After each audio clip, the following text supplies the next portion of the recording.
Merci Kimitin et merci à l'organisation pour nous avoir amenés et pour donner l'opportunité de participer ici. Et merci à tout le monde pour avoir venu. Et, notre présentation, gestion pratique des pièces serrées.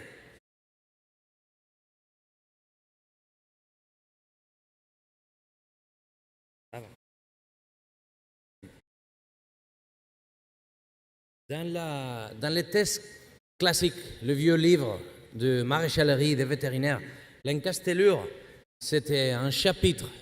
Il avait des moyens de ferrure, il avait des systèmes de pédiluves, il avait pour ramollir la paroi, il avait des désencastelleurs, même des systèmes pour élargir les talons. Il y avait plein de moyens pour essayer de donner une solution à ce syndrome.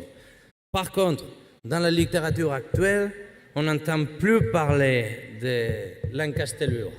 Et ça, c'est pas fini, au moins chez nous, dans le sud.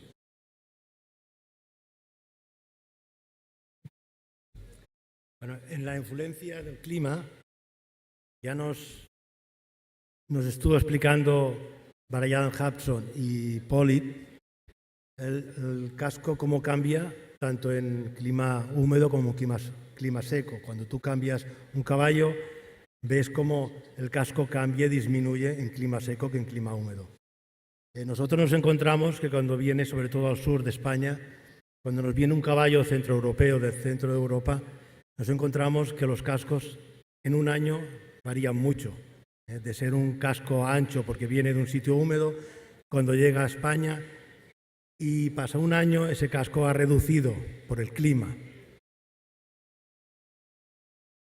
Un des facteurs plus influents dans l'encastellure, les pieds serrés, c'est le climat. Et ça, c'était déjà présenté ici par Christophe Pollitt et ses études avec Brian Hampson à l'Australie. Ils ont transloqué des chevaux d'un climat humide dans un climat sèche et environ 3-4 mois, ça a tout changé dans la morphologie du sabot. Ricard, il vient de rapporter qu'un cheval du centre d'Europe, ou même d'ici de Normandie, il est vendu en Espagne, dans le sud d'Espagne. Dans un an, ces sabots sont complètement différents.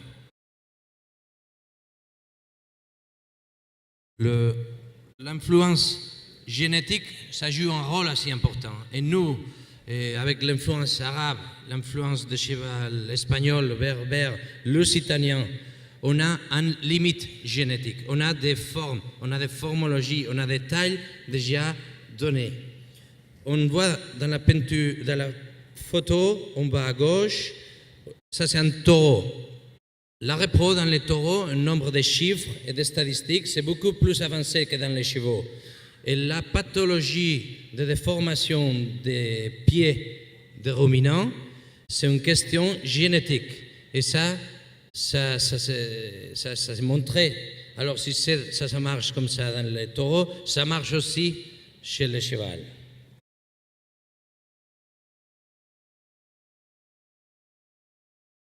Et nous, on a fait une définition comme syndrome, pas une pathologie per se. Alors je vais le lire. L'encastellure, c'est la modification des caractéristiques morphologiques et fonctionnelles de la partie palmaire plantaire du pied. La limitation de l'élasticité des quartiers et les talons diminue la fonctionnalité du sabot. Des talons collapsés, des glandes comprimées et une fourchette atrophiée déterminent un pied encastellé. Como vemos en la primera foto, ya el casco muchas veces nos habla, ¿no? Nos explica dónde tiene las presiones y qué es lo que necesita.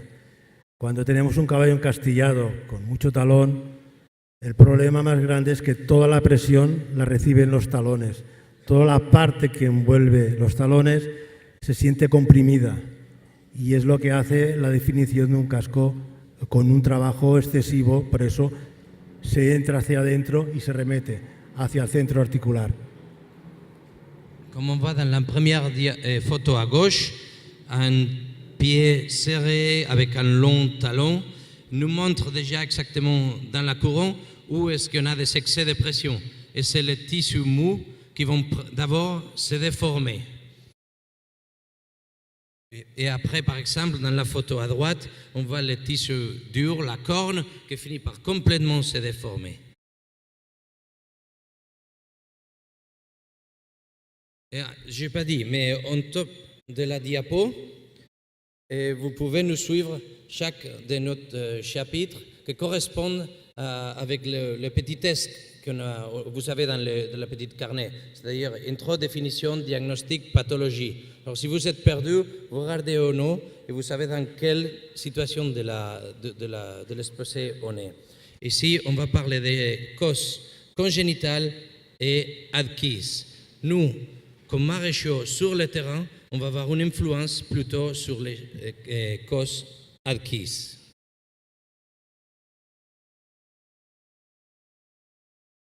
Bien, como veis en las diapos, podéis ver, por ejemplo, en la primera foto, cómo tenemos un problema de una deformación en diagonal, ¿no? Como si fuera barrido por el viento. Veis los dos bulbos y los dos talones remetidos. Para mí es un problema diagonal. Para mí todas estas presiones que tienen en un solo talón es por un problema de una palanca, que es siempre la diagonal de ese talón. En la foto de arriba, más a la derecha, vemos un potro que en un momento de su crecimiento ha tenido un problema. En este caso tuvo una infección de ranilla y cuando hizo el crecimiento se encontró que un casco, como no apoyaba en el suelo, se quedó topino. Y ese casco, si no se trata, a la larga pues hace un casco encastillado. O si no, por un trauma como el de la derecha, que tiene una retracción de tendones. Todo conlleva a poder tratar de joven, de potro, el caballo, para que el día de mañana no tenga este problema. On peut voir la photo à gauche et tous les talons à droite, ils sont collapsés. Ce n'est pas médial, ce n'est pas latéral, c'est un effet, conséquence d'un geste mécanique. Soit le parage, soit l'ajustage de la ferrure cause ce déséquilibre. Parce que ce n'est pas symétrique, c'est les mêmes erreurs. Alors on parle d'une mauvaise interprétation de la maréchalerie. Dans les photos non à droite, c'est des cas traumatiques. Et par exemple, au milieu, c'était un poulain à Ricard avec une infection de fourchette que ça n'a pas été bien soigné et ça est devenu dans un pied-bot. Et cette pied-bot, voilà, quand le cheval était adulte, c'était un pied encastellé. Ce n'était pas bien géré dès le départ. Plus à droite, c'est un petit animal d'un centre de récupération. Ça s'était trouvé comme ça après un gros accident. Et nous, on n'a pas trop à faire sans l'aide chirurgicale. Bien, en la foto de las de abajo vemos un potro que ha tenido este problema y que se puede tratar de joven, ¿no? El problema que nos encontramos con las ganaderías, que siempre cuando te presentan un problema, es un problema que ya es demasiado tarde porque el potro ya tiene más años, ¿no? En la última foto de la derecha, como veremos más adelante, nos encontramos el problema de tener los caballos en las ganaderías, los potros sobre todo, tan gordos. Entonces el crecimiento muchas veces es más rápido óseo que de tejidos blandos y nos encontramos con el menudillo hacia adelante. Dans toutes les deux photos en bas, à gauche, c'est une pouliche espagnole que ça a été traité avec une check ligament, desmontomy, mais le même problème encore, c'est trop tard. Quand le maréchal est appelé, c'est déjà trop tard. Et toutes les deux photos en bas, avec cette boulette très haut, et nous en Espagne, on a le problème de qu'on nourrit excessivement cette poulain après le débrage et on a cette croissance rapide avec un développement pas en même temps que la nourrition et l'exercice du cheval. Et on parlera plus tard de ces conséquences.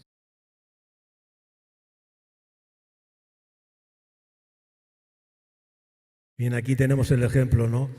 Cuando tenemos un potro que tiene el menudillo hacia adelante porque ha hecho un crecimiento excesivo, cuando es adulto ya se queda, nunca se mueve ese menudillo.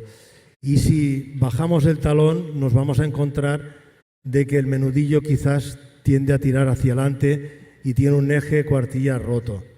Y como os he explicado antes, los ganaderos te avisan tarde. Las dos fotos últimas son de un potro de 2 años. En 2 años ya es muy difícil recuperarlo. Con un buen herraje y bajando la comida y con un poquito de ejercicio se suele recuperar. Pero el problema es que el ganadero nunca te hace caso. Siempre tú haces tu trabajo, tanto veterinario como herrador, pero él no sigue tus consejos y se queda para siempre así.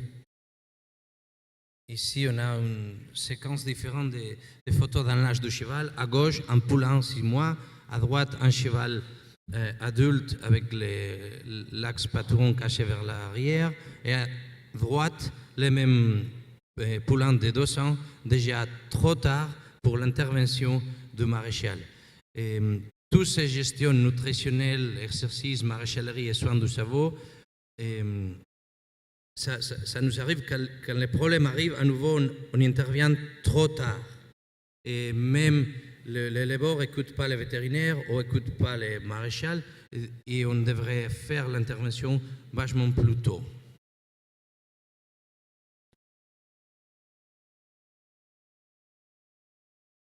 Ici, on a fait une petite liste des points à regarder et on parle du point de vue du terrain, du travail de tous les jours. Et comme toute la présentation, on va parler des choses très simples, comme aborder un cas par cas d'une façon simple, mais en avoir la capacité d'observer et répéter notre geste diagnostique et thérapeutique. Bien, como veis en las fotos de arriba, nosotros lo más importante para mí, sobre todo, es equilibrar eje cuartilla, repartir las presiones y buscar el centro articular. Si veis en la primera foto, toda la carga la tienen en un espacio muy pequeño y ahí tiene toda la presión y esos talones y esos pulpejos no pueden expandirse, están comprimidos. Si nosotros buscamos un eje cuartilla correcto, repartimos las medidas y las cargas, encontraremos mucho más espacio entre una línea y la otra. De hecho, en las dos fotos de abajo, simplemente con un recorte quitando la palanca lateral del hombro, ya ha mejorado sustantivamente el talón medial.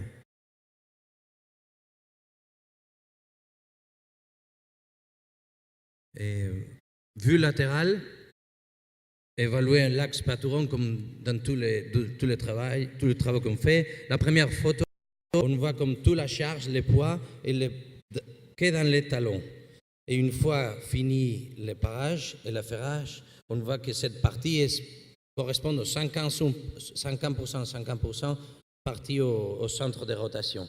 Dans la vue palmaire, Ricard il vient de dire que juste en parant l'excès des bras leviers du mamelle externe, déjà on a soulagé le talon médial, qu'en parant le bras de levier mamelle externe.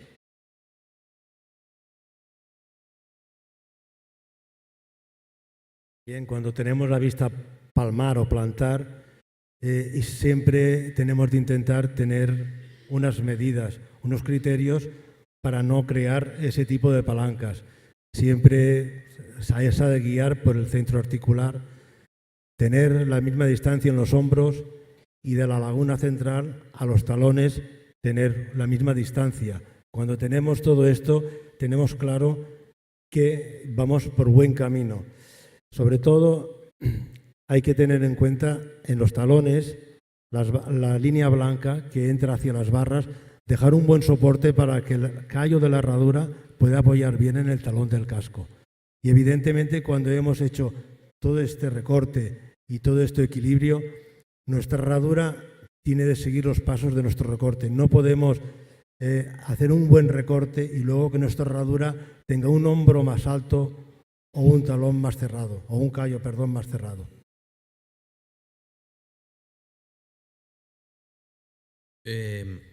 Pour retrouver l'équilibre du centre articulé, chaque maréchal va avoir différentes stratégies. Toutes ces lignes-là sont pour trouver de la symétrie. Et une fois qu'on a fait un parage, avec toutes ces lignes imaginaires dans notre tête, on évalue notre parage avec cette symétrie. Et ce travail symétrique dans les parages, ça doit être corrélé exactement avec la position et l'ajusture de le faire. Ça ne sert à rien de faire un bon parage, un bon ajustage, mais ce n'est pas corrélé. Ricard, il vient de dire, ne pas oublier le support dans les talons. Ça doit être équidistant et ça nous marque l'équidistance, talon, lacune centrale, l'autre talon.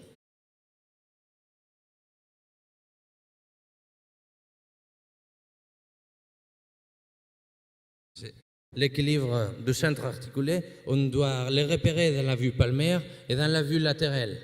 N'importe quel moyen, on doit l'utiliser, mais on doit le repérer. Ici, c'est un moyen radiographique, mais ça reste qu'un point fixe, le centre de rotation articulaire de l'articulation interphalangienne distale, ça ne change pas. Le centre de pression, le centre d'équilibre, c'est un point théorique et change tout le temps. Et c'est nous qui on les modifie par rapport au centre de rotation, qui ne change pas.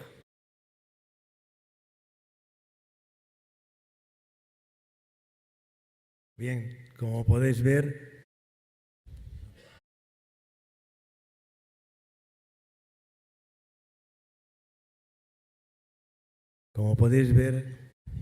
tenemos la gran suerte de poder muchas veces contar con una radiografía. Es importante porque muchas veces el herrador intenta equilibrar el casco, pero sin una radiografía a veces es un poco complicado. Sobre todo estos caballos que tienen el menudillo hacia adelante, te encuentras que no puedes bajar el talón, que es un poco arriesgado, rompes el eje cuartilla. De ahí que la importancia de tener una buena placa, poder ver tu eje negativo del tejuelo y entonces intentar recuperar, ¿no? Como veis, yo al tener esta placa he podido recuperar el eje cuartilla de este caballo. Y muchas veces pues necesitamos a lo mejor poner un suplemento como una plantilla compensada. Même si le radio, c'est un outil super nécessaire pour le parage et l'ajustage de la ferrure, évaluation de centre de rotation, comme on vient de dire. Dans le terrain, on ne l'a pas, mais tous, on peut voir que les photos au milieu et l'angle, l'axe phalangien est cassé vers l'arrière. Et après la ferrure, on a presque un axe aligné. C'est à ce moment-là qu'on doit évaluer si on doit compenser avec une plaque ou pas.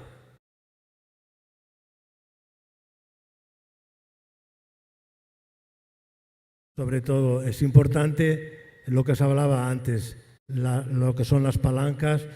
Es muy complicado tener unos talones correctos con estas palancas. Evidentemente, cualquiera de las dos fotos nos está diciendo que hay una palanca excesiva y que o un talón o los dos talones van a tener una sobrecarga muy grande.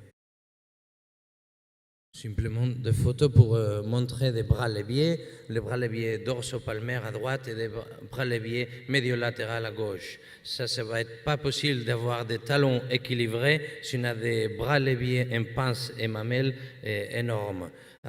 En bas à gauche, une petite conséquence d'un bras levier longtemps soutenu. Une des conséquences imminentes de l'encastelure, c'est l'absence d'élasticité et le cartilage complémentaire, elle va prendre la suite. L'ossification, ça va monter, on va la voir, ça va être plus palpable, plus visible à l'extérieur du talon.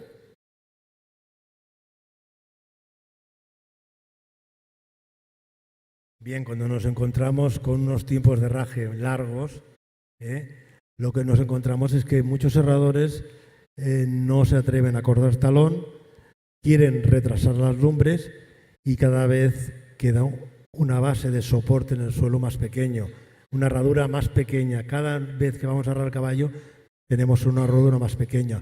Miraros la foto de la derecha, cómo el crecimiento del casco es amplio, se abre hacia afuera. Con el tiempo de herraje, pues se vuelve a cerrar y se comprime y se hace un casco encastillado.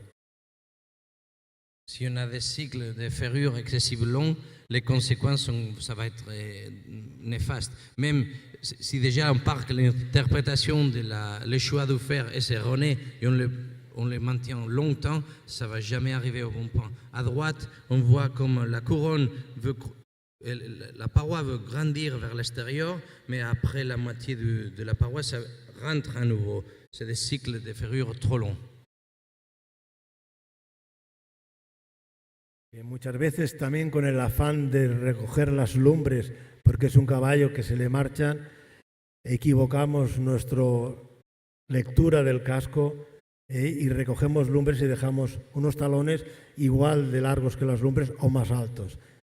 Tanto en una foto como en la otra podéis ver que el casco ya nos está diciendo que necesita recortar talones. Seguramente que la herradura primera iría bien si bajáramos los talones. Ahora mismo es una palanca brutal. L'interprétation erronée, c'est évident. Ici, on a manqué parce qu'on a l'idée de parer une pince, raccourcir les pinces, mais après on ne part pas un talon. Alors ça ne sert à rien, ce type de travail.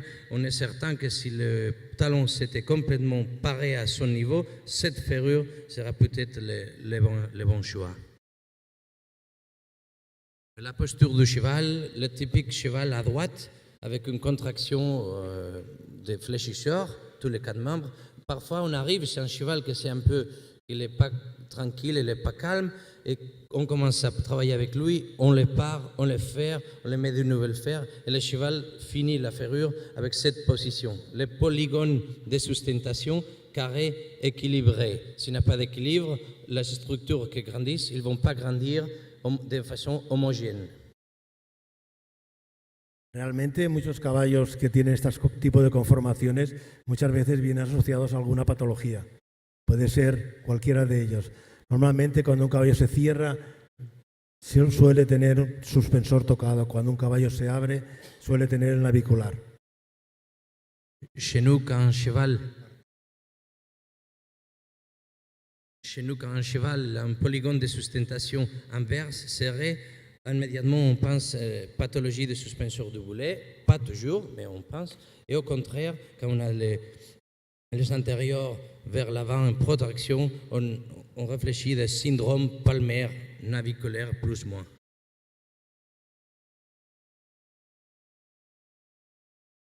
Bien, es importante cuando valoramos un caballo tener claro de verlo montado, porque muchas veces te puedes volver loco intentando entender por qué este caballo no funciona bien, por qué tienes un problema en un pie y en el otro no, y cuando ves montado te das cuenta de que hay muchos factores que pueden agravar ese problema. En este caso, pues el jinete también es una parte importante para valorar. À nouveau, ne pas oublier l'exercice et le cavalier. Déjà, on voit que le cavalier n'est pas au milieu. On imagine l'écart de kilogrammes de côté droit, côté gauche. Et si on se met dans les cercles, avec la vitesse, la force centrifuge, c'est des dizaines et des dizaines de kilos, le trier extérieur versus le trier intérieur.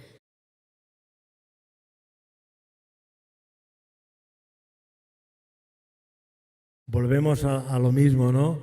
Recordar que siempre es muy importante tener una placa, porque muchas veces lo que tú ves por fuera no tiene nada que ver a lo que hay adentro.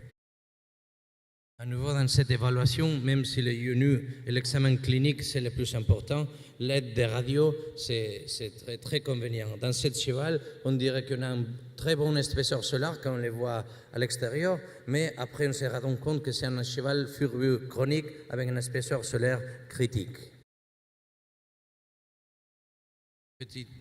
Petite vidéo pour l'examen statique. Ça se complète quand on fait un examen dynamique après et avant de la ferrure. Ici, on voit un cheval qui pose les talons d'abord et après un deuxième point d'impact impense. C'est quand plus de talons longs, plus d'impact en talon. Cette première impact, ça va dans la partie postérieure du pied, tous les tissus mous sont sous stress, et la deuxième partie, après la glissade, c'est sur la partie de prolongation vasculaire de la troisième phalange. Et là, on a encore une deuxième pathologie.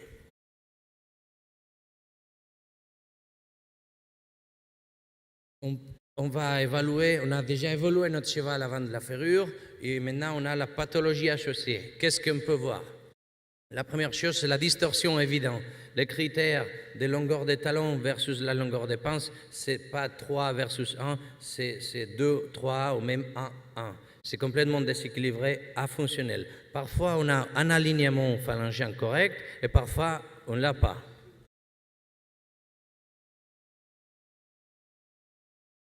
La conséquence directe, c'est la perte du mécanisme du cerveau. Le cerveau perd sa élasticité. Toute matière a une courbe d'élasticité différente.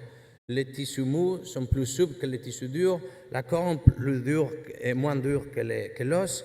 Et ça, on le voit typiquement dans l'usure du fer.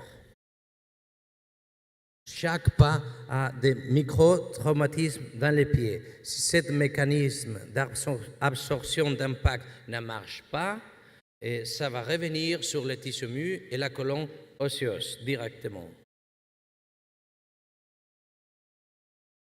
Ici à droite, on voit un pied avec des longs talons. On voit même une longueur de pince excessive. Mais pour nous, c'est important de regarder cette ligne noire qui correspond aux lamelles. Cette ligne noire, c'est épaissie et ça veut dire qu'il y a une inflammation. Ça se voit parce que l'os, ça a commencé à modifier sa forme. Dans l'apex de P3, on peut le voir. Parce qu'il y a un mécanisme d'absorption d'impact qui ne marche pas. Et cette image, c'est pour montrer que le talon, c'est l'image du miroir de l'équilibre de pression de la force de réaction du sol contre la gravité. Alors, si on a un déséquilibre dans la gravité, dans le sol, on va voir le même impact. Et c'est les tissus mous, les premières, qui vont montrer cet effet. Bien, es una parte muy importante, aunque haya estudios que digan que la ranilla no hace tanto la expansión, pero es una parte muy importante, es algo que te está diciendo que ya no funciona bien. Y realmente cuando tienes un caballo encastillado sueles tener una ranilla o infectada o una ranilla muy pequeña y muy atrofiada. Creo que es una parte funcional del casco y que nos ayuda a tener una buena expansión. Si on trouve une fourchette qui n'est pas anatomiquement correcte, c'est parce qu'il y a quelque chose qui ne marche pas.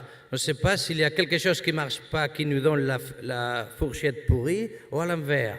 Et c'est comme tous les deux cas précédents, une fois que la fourchette a commencé à marcher, les talons et la partie postérieure du pied a commencé à se développer correctement.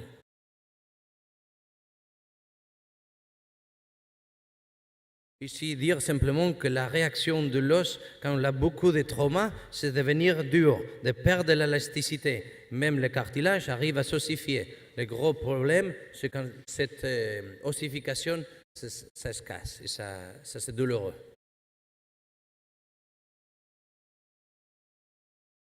Dans les mécanismes thérapeutiques, le seul objectif du parase, c'est obtenir et maintenir et faciliter un fonctionnement physiologique du pied. Pour faire tout ça, qui sont un peu étranges, il faut juste avoir des points de repère.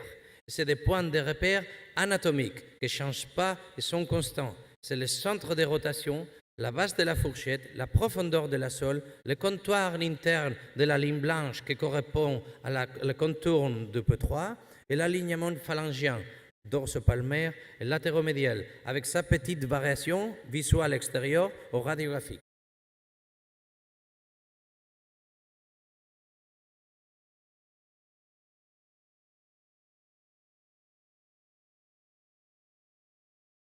On a le temps, on va ralentir un peu.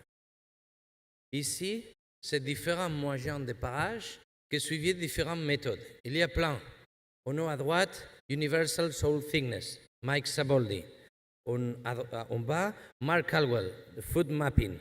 N'importe quelle méthode, on va l'utiliser avec le Golden Ratio, parage radiographique, 4-point, le parage qui nous intéresse, la philosophie que nous, on croit et on est capable de le faire. Mais il y a des repères anatomiques qui ne changent pas. Et comme ça, si on a ces repères, on peut les réévaluer dans le temps. Tous les deux, c'est assez simple et ça consiste en identifier, comme notre collègue précédent, la profondeur de l'apex de P3, ça nous donne la profondeur de l'épaisseur solaire. Après, en parant la fourchette à son origine, on connaît l'origine, la vraie origine des talons.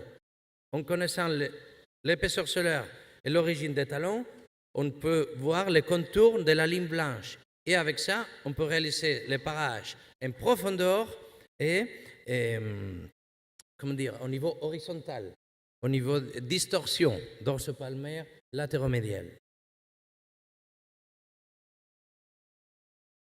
Exemple encore de jolies photos de Mike Saboldi.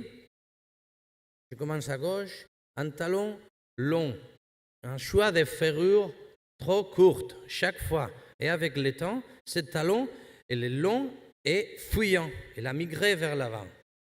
Mike, il a exfolié la sole, c'est les deux photos au milieu, et après, il apparaît les talons. Et vous voyez, comme l'alignement phalyngien, ça continue, on n'a pas forcément plus de tension de tendons fléchisseurs profonds dans la région naviculaire. Et aussi, regardez, dans l'apex de P3, il est levé.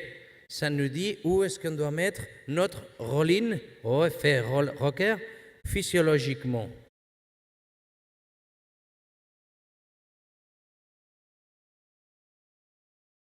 Et comme Ricard vient de dire, maintenant, on ne peut pas utiliser la ferrure de première photo dans les pieds qu'on vient de parer. Cette pied, elle est plus grand. On vient de parer, on a vers l'arrière, on a plus de surface. On a à nouveau plus de surface portante, moins de stress dans des parties stressables.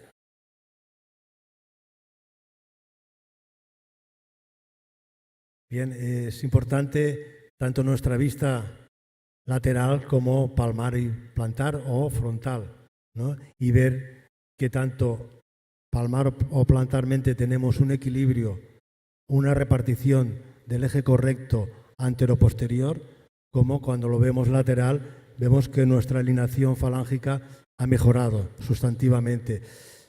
Sé que hay veces que hay que recurrir a alguna plantilla o algún método para ayudarnos, pero siempre procuramos intentarlo hacer con una herradura simplemente y nuestro recorte.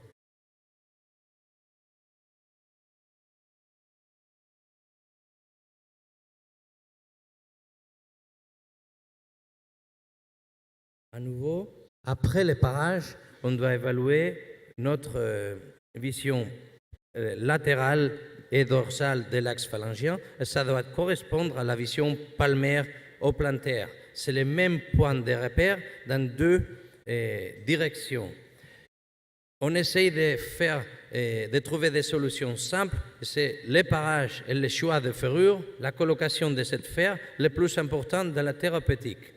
Ici, dans la photo à droite, on pense que peut-être il faut rajouter une plaque compensée. Mais si la photo aurait été prise avec les canons verticaux, probablement l'axe phalyngien sera correct. Alors il faut le voir en dynamique, il faut voir si ce cheval est capable de tolérer le travail avec la nouvelle disposition de son axe phalyngien.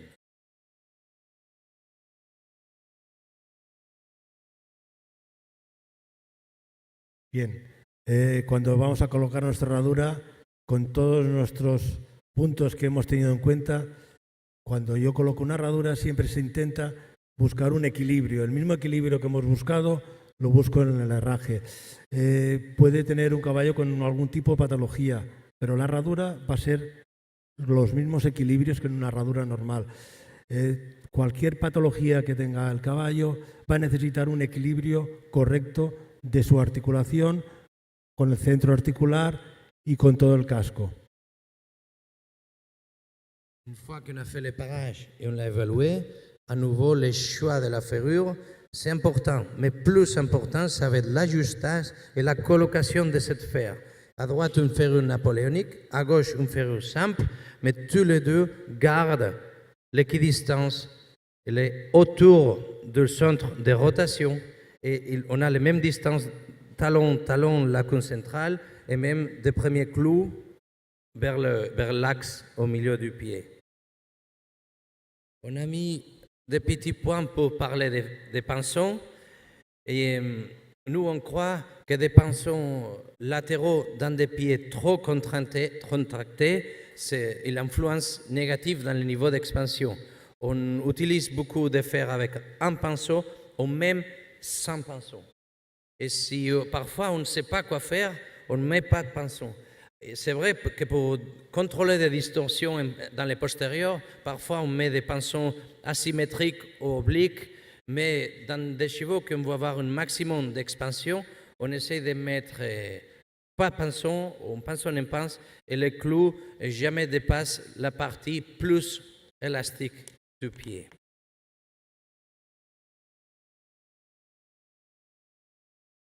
Le suivi.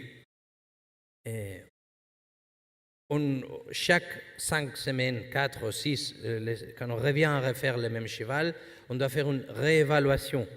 Et pour ça, on doit mettre les mêmes points de repère dans les mêmes situations et dans les mêmes surfaces qu'on l'a fait avant. Et à nouveau, c'est évaluer de l'anatomie externe, la bande coronaire, l'axe phalagien et des positions antalgiques. Ils vont nous dire si on est dans les bons traitements ou on n'est pas. Maintenir un cycle de ferrure assez court, même Antoine, il a dit que réévaluer chaque 15 jours. 15 jours, c'est assez court, mais on a vu que si on dépassait 15 jours, on perdait tout l'effet gagné. Et c'est pour ça que nous, on essaie d'être assez court, 4, 5, maximum 6. À nouveau, les photos, vidéos, et fiches de suivi, radio, ça doit être toujours plus d'informations et plus meilleur ça va être l'évolution.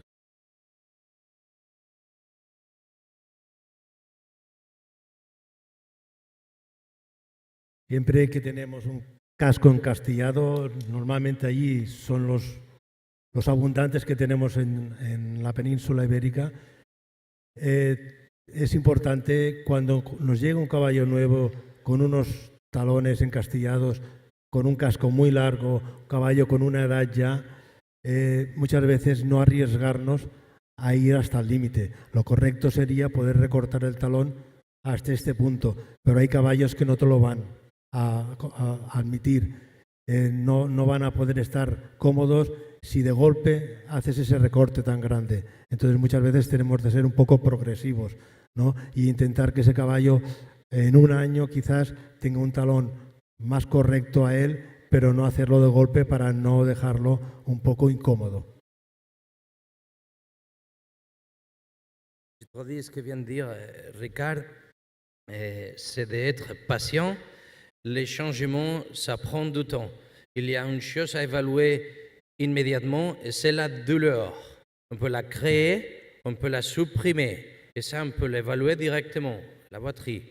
Et après, l'évaluation de la distorsion du sabot, de la forme et de la croissance, ça a aussi été exposé ici à Kimitin l'année dernière. Simon Curtis, ça prend un an.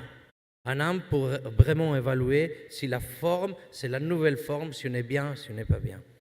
Et les deux petits points en haut, quand la cause des pieds serrés, de la castellure, c'est une négligence, un acte physique d'interprétation erronée, on a plus d'impact avec un travail correct et soutenu dans le temps. Quand les causes sont congénitales ou traumatiques graves, notre effet, ça va être pas très important, moins.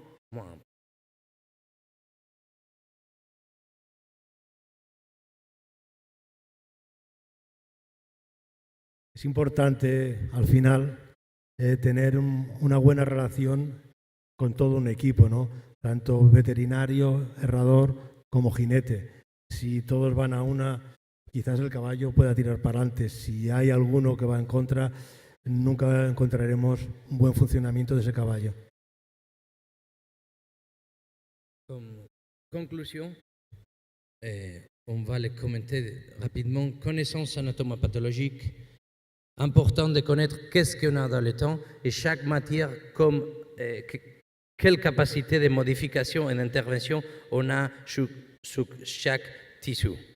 La gestion dans le temps, et même notre collègue, elle partait en Tunisie cinq semaines, chaque semaine. Alors la gestion dans le temps, c'est important. À nouveau, comme vient de dire Ricard, l'équipe, tous, les grooms, les maréchaux, les vétérinaires, l'entraîneur, les cavaliers, les masseurs, tous. On doit tous partager l'information et aller dans la même direction, même si ce n'est pas facile. Et selon notre avis, les parages, c'est la partie plus importante dans la gestion des pieds serrés et dans la gestion de toute la maréchalerie, parce que les parages, c'est la correcte interprétation de l'anatomie et l'évolution de la croissance et distorsion du cerveau. Et si on interprète bien l'anatomie, on fait un bon parage, après on n'a qu'à poser une simple fer bien posé. Merci à tous. Merci beaucoup.